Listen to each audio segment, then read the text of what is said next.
Magandang araw ho sa ating lahat, lalong-lalo na sa ating mga guruan ng Department of Education mula Luzon, Visayas at saka Mindanao. Unang-una ho, lalong-lalo na sa mag-take ng National Assessment for School Head sa darating na May 29. Meron hong memorandum na nilabas ang Department of Education under Secretary Wilfredo Cabral sa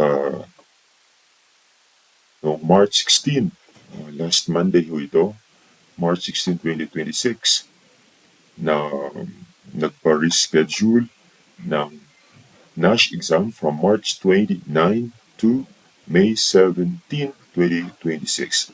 Ang dahilan ho nito, because napakarami hong mga activity to be considered dahil katapusan na ho ng school year at kadalasan naman, karamihan sa mga NASH takers ay mga school head or may mga teachers na may maraming mga activities doon sa kanilang paaralan. Kaya, on the lighter side of this, meron kung dagdag na panahon ang mga mag-take ng NASH na mag-review at maghanda.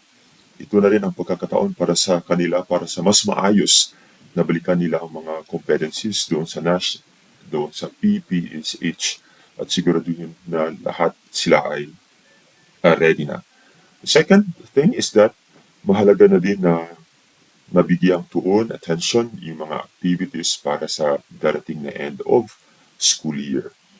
At saka, ang masabi lang natin na good luck sa lahat na mag-take ng NASH exam this coming May.